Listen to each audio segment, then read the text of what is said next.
Y ahora vamos a ver. ¿Otra película de ferrocarriles? Sí, de los primeros ferrocarriles de Sudamérica. Acá en la Argentina. No, ¿En Chile, en Brasil? en Paraguay. En Paraguay. Ahí nos habíamos quedado. ¿Qué pasó con el Paraguay? Esto. Había una vez, en un lugar muy, pero muy lejano, un país chiquito llamado Paraguay, en el que las cosas iban bastante bien. Paraguay tenía la primera línea ferroviaria de Sudamérica y la primera fundición de hierro, desde donde salía una tonelada de metal por día. Así pudieron botar el primer barco a vapor con casco de acero construido en el continente. Se llamaba Iporá. Paraguay tenía también una línea de telégrafo. El Estado fomentaba la educación pública y gratuita y el porcentaje de analfabetos era uno de los más bajos de la región.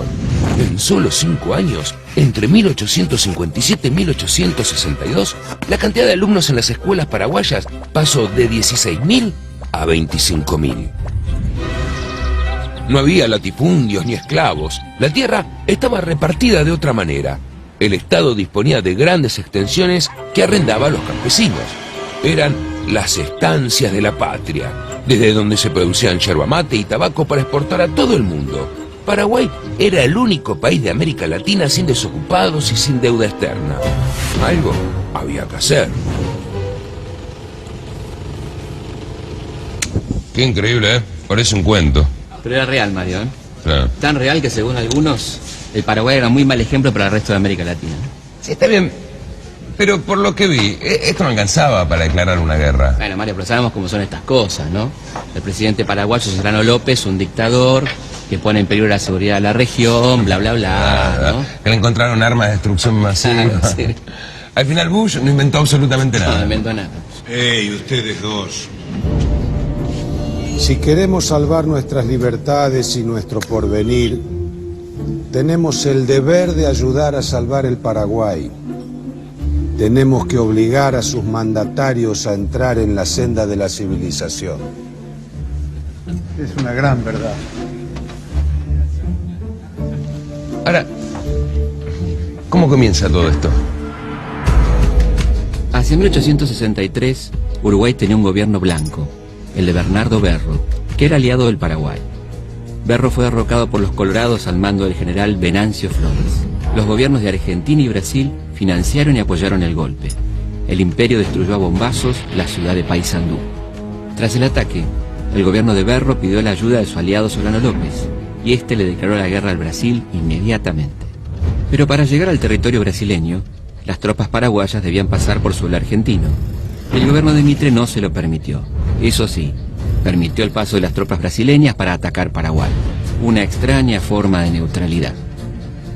No me digas nada. Entonces Paraguay le declara la guerra a Argentina. Bingo. ¡Oigan! ¡Se declaró la guerra al Paraguay! ¡Mitre va a hablar desde el balcón de su casa! Vamos. Pará, Mario, pará. ¿Va a hablar Mitre? Tranquilo. Pero En mayo de 1865 se firma el Tratado de la Triple Alianza. ¿que lo firman quiénes? Argentina, Brasil y el gobierno uruguayo, ¿no? El objetivo era derrocar al gobierno paraguayo Solano López y una cosita más. Hay más. Hay más. El Paraguay se iba a hacer cargo de todos los gastos de la guerra. Está bien, pero mientras dura esta aventura al Paraguay, ¿quién garpa todo? Bueno, ahí está la frutilla de la torta. Pedimos un préstamo. ¿A quién? ¿Vos te acordás de la primera deuda externa? Sí, se la pedimos. Rivadavia se la pide a la Baring Brothers. Claro, Sí, una estafa total fue eso. exactamente. ¿Le volvimos a pedir plata a la Baring Brothers? Claro. Ah, nos tapó el agua. ¡Al fin se declaró la guerra! Según el oficialismo, la Triple Alianza significaba un acuerdo entre los países que querían la libertad. Sin embargo, lo firmaba un país como la Argentina, que apenas si podía mantener el orden interno a los tiros. Con Uruguay, que tenía un gobierno establecido por un golpe militar. Y con Brasil, Mario, una monarquía que tenía en ese entonces más de 2 millones de esclavos. ¡Viva la libertad! Ciudadanos, en 24 horas en los cuarteles, en 15 días en campaña, en 3 meses en Asunción.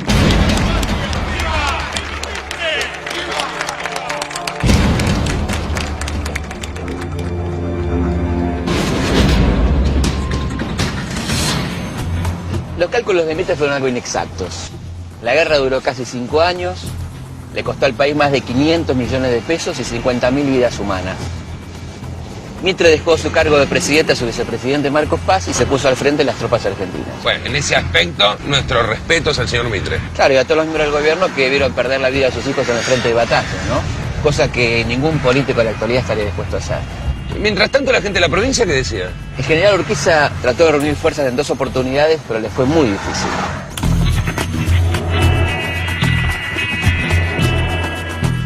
¿Qué está pasando, carajo? ¿Qué es esto de que se van? ¡Mi general! ¡Tenemos un prisionero! Traidor. Mierda. ¿Por qué me abandona, soldado? No es contra usted, mi general, pero nos está mandando una guerra que no queremos. ¿Qué estupidez es esa? ¡Es la guerra de la patria! Entre Ríos se parece mucho más al Paraguay que al país de Mitre, señor. Algunos hombres quieren sumarse al enemigo. ¡Salte, traidor! ¡Cállese! ¡Cállese! Es la patria la que exige ir a la guerra. Y en ese caso, uno no elige, soldado. Solo va y pelea. Queremos pelear, pero contra Buenos Aires, no contra nuestros hermanos paraguayos. Que se lo lleven. ¡Yo aquí se muera Mitre! ¿Qué? ¿Qué dicen esos traidores? Gritan: ¡viva Urquiza, muera Mitre! ¡Que los fusilen! No, mi general, no, porque... ¡Traigan a todos los desertores! ¡Y los fusilen de inmediato, carajo! O sea que 2 veces intentó y no pudo. Urquiza queda fuera de la guerra del Paraguay. No te creas, ¿eh? ¿Por? Urquiza va a incrementar su inmensa fortuna transformándose en el principal proveedor de las fuerzas aliadas. Y mientras tanto, los correntinos, ¿cómo responden a toda esta guerra? Bueno, hay partidas enteras de correntinos que se pasan al bando de López. Y mientras tanto, los trabajadores astilleros de Corrientes se niegan a fabricar barcos para los aliados, se declaran en huelga. La verdad estaba bastante complicado reclutar tropas. Sí, al punto tal que muchos soldados argentinos son enviados al frente engrillados. ¡Engrillados! Tremendo, los guerreros de la libertad. Y eso no es todo. Los soldados paraguayos prisioneros eran obligados a combatir contra su patria y algunos eran vendidos como esclavos por los brasileños.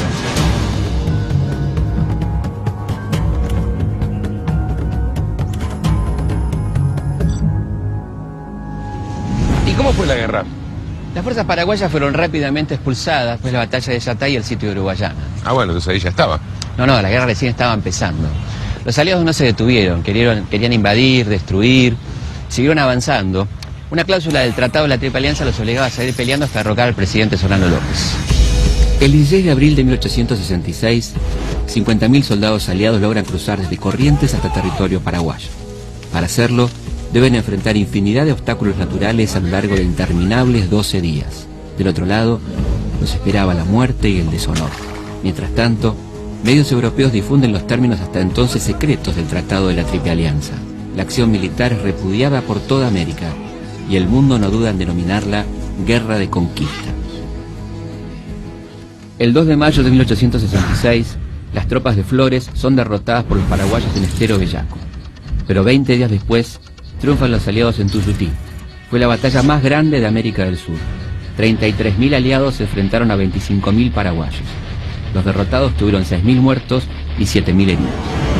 Solano López hizo fuerte en Curupaití y ahí esperó a los aliados.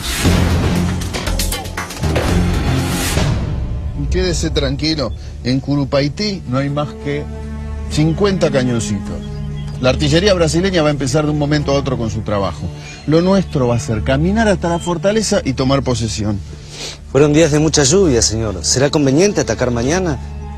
Eso va a ser un lodazal. Lo suyo suena cobarde, ¿eh?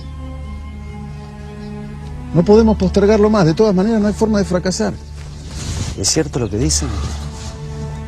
¿Qué dicen ahora? Que se entrevistó con Solano. ¿De dónde sacó eso? Se rumorea por toda la soldada. Cierto es, pero no es cosa de la soldada. Discúlpeme. ¿Es cosa de un alto oficial? Sí, pero no lo repita. ¿Y qué sucedió? Se le ofreció rendirse de una manera digna y como buen salvaje pretendió imponer condiciones que dañaban nuestro honor. Nuestro honor ya fue salvado, general. Brasil quiere seguir la guerra hasta el final. ¿Y nosotros? ¿Qué queremos nosotros? Nosotros firmamos un acuerdo. Eso vale más que cualquier estrategia. Mucha sangre corrió ya. Yo soy quien decide cuánta sangre es suficiente.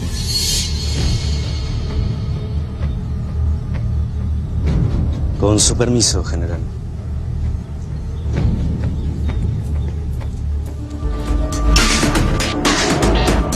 El 22 de septiembre se produce el ataque aliado a la fortaleza de Curupaití. Los barcos brasileños con sus cañones de largo alcance debían destruir la fortaleza. Una vez destruida, una fuerza que iría por tierra al mando de Mitre tenía que ocuparla. Pero todo fracasó y terminó siendo un ataque casi suicida de los aliados. Eran 17.000 hombres argentinos y uruguayos los que avanzarían contra la fortificación de Curupaití. Mitre no esperó a que la flota imperial terminara su labor, o consideró erróneamente que esto ya había ocurrido. Lo cierto es que el ataque aliado se inició antes de tiempo, dando lugar al mayor desastre bélico de nuestra historia. En medio del humo de los escasos cañonazos brasileños, los argentinos avanzaron contra un verdadero pelotón de fusilamiento. Miles de hombres, casi indefensos, serían puestos fuera de combate en apenas una hora.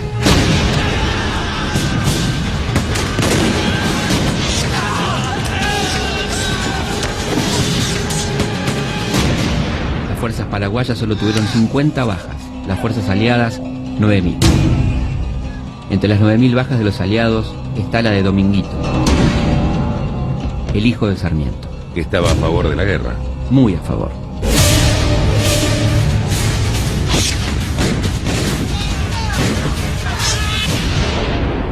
Después de ese desastre, la guerra se detuvo durante 2 años.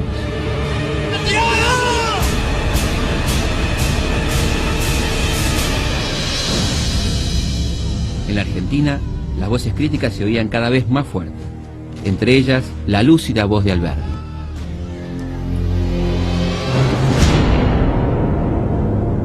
¿Será la civilización el interés que lleva a los aliados al Paraguay? A este respecto sería lícito preguntar si la llevan o van a buscarla. Si es verdad que la civilización de este siglo tiene por emblemas las líneas de navegación por vapor, los telégrafos eléctricos, las fundiciones de metales, los astilleros y arsenales, los ferrocarriles, etc. Los nuevos misioneros de la civilización salidos de Santiago del Estero, Catamarca, La Rioja, San Juan, etcétera, etcétera. No solo no tienen en su hogar esas piezas de civilización para llevar al Paraguay, sino que irían a conocerlas de vista por la primera vez en su vida en el país salvaje de su cruzada civilizadora. La impopularidad de la guerra, sumada a los tradicionales conflictos generados por la hegemonía porteña, provocó levantamientos en Mendoza, San Juan, La Rioja y San Luis. Frente a tanta injusticia e hipocresía, surgió el grito del caudillo catamarqueño Felipe Varela, que lanzó una proclama llamando a la rebelión para no participar en una guerra fratricida. Soldados federales, nuestro objetivo es el cumplimiento estricto de la Constitución jurada, el orden común, la amistad con el Paraguay y la unión con las demás repúblicas americanas. Miles de paisanos fueron llevados atados a la sangrienta guerra del Paraguay. ¡Todos apunten! No podemos esperar más. Un pronunciamiento de Urquiza. Está en nuestras manos. Terminar con la injusta hegemonía de Buenos Aires y las funestas ambiciones del general Mitre. ¡Para Mitre! ¡Viva Varela! ¡Viva Varela! ¡Viva! ¡Fuego! A pesar de contar con un importante apoyo popular, Varela fue derrotado por las fuerzas nacionales en 1867. Como decía la samba de Vargas, nada podían hacer las lanzas contra los modernos fusiles de Buenos Aires.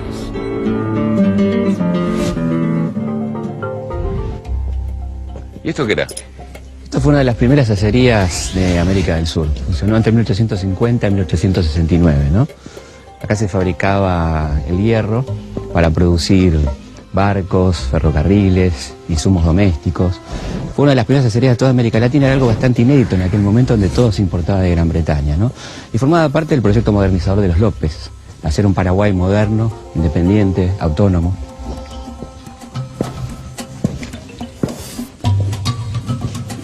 ¿Y era usado también con fines bélicos todo esto? Claro, acá se produjeron las armas que van a ser usadas en la guerra de la Triple Alianza, ¿no? Aquí que recordar que muchos países se negaban a venderle al Paraguay las armas por los intereses que tenían en Brasil y Argentina. Y acá se produjeron cañones, fusiles, las balas de cañón también, para aquella guerra terrible, ¿no? En este lugar que funcionó hasta 1869.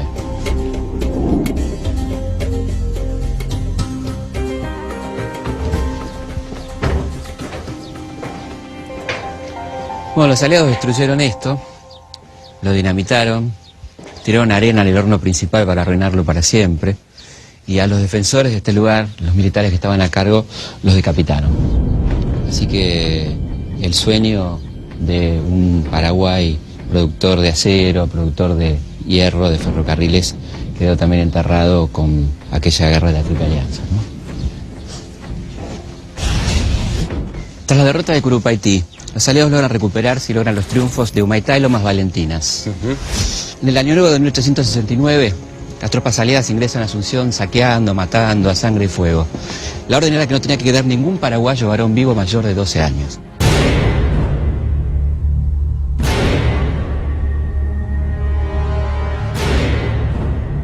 ¿Y Solano López? Bueno, se refugia en el norte, se repliega con 500 hombres y una fuerza brasileña de 4.500 soldados sale a perseguirlo.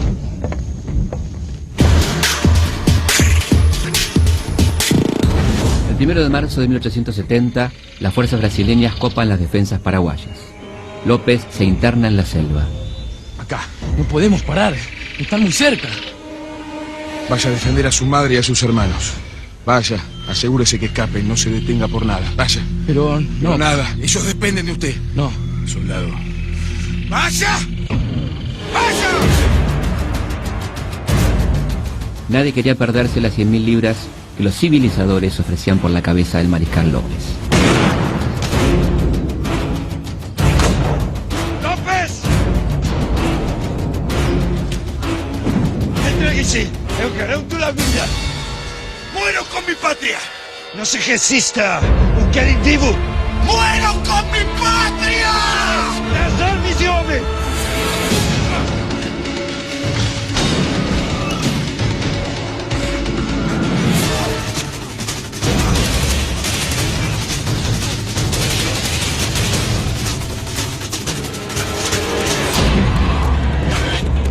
¡Maten ese diablo de López!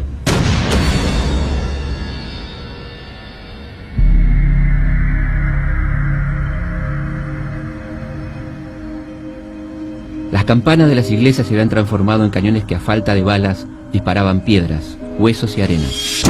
Solano López había resistido hasta donde pudo con un ejército de poco más de 400 hombres, mujeres y niños.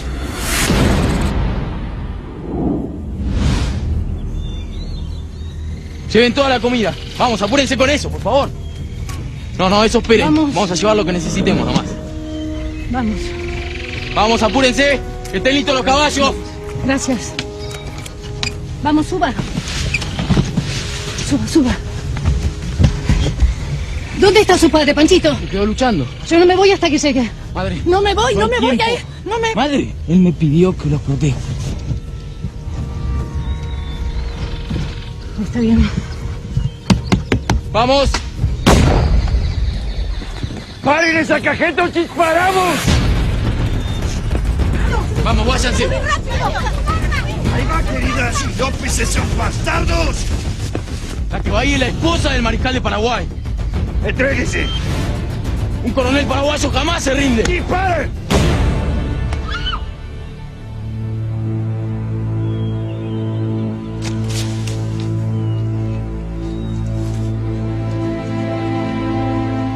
Está presa. Tenga cuidado. Soy inglesa.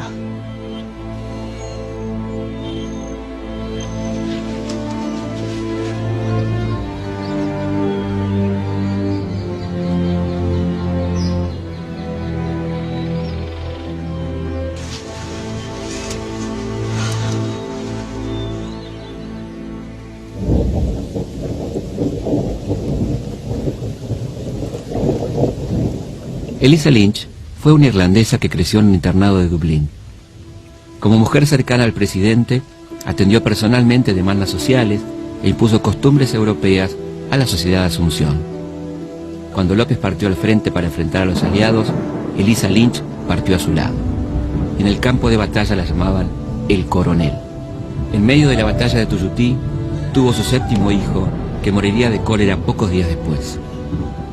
A esa mujer, heroica y testaruda, le tocará dar la última batalla de esta guerra miserable y desigual.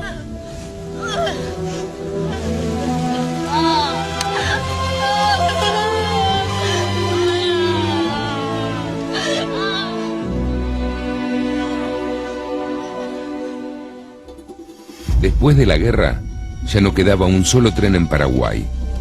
También se destruyeron sus fábricas, sus astilleros, su telégrafo.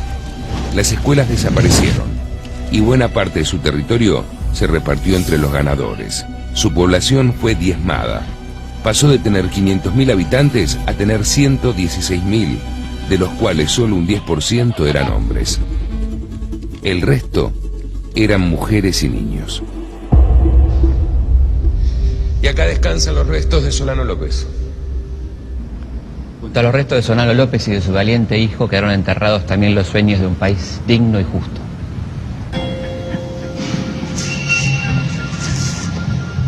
Bueno, ahora sabemos dónde empieza la deuda externa paraguaya. Sí, pero todavía hay algo más, ¿eh? ¿Todavía hay más?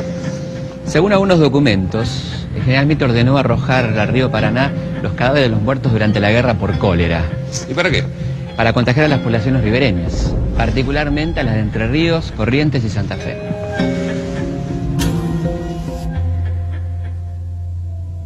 En la guerra del Paraguay ha triunfado no solo la República Argentina, sino también los grandes principios del libre cambio. Cuando nuestros guerreros vuelvan de su campaña, podrá el comercio ver inscrito en sus banderas victoriosas los grandes principios que los apóstoles del libre cambio han proclamado. Cándido López era un fotógrafo y pintor de 25 años que decidió enrolarse como voluntario en las fuerzas de la Triple Alianza. Durante aquellos días de horror, bocetaría las más crueles escenas. Los campamentos, los sitios, las batallas, todo sería pintado al regresar del frente. Pero una granada lo hirió durante el desastre de Curupaití y para evitar la muerte por gangrena, los médicos debieron amputarle su brazo derecho. Ya en la soledad de su estudio, Cándido López estuvo un año educando su mano izquierda para poder pintar aquello que había visto. Y lo logró. Sus más de 50 cuadros sobre la guerra del Paraguay son hoy uno de los más valiosos tesoros del arte argentino.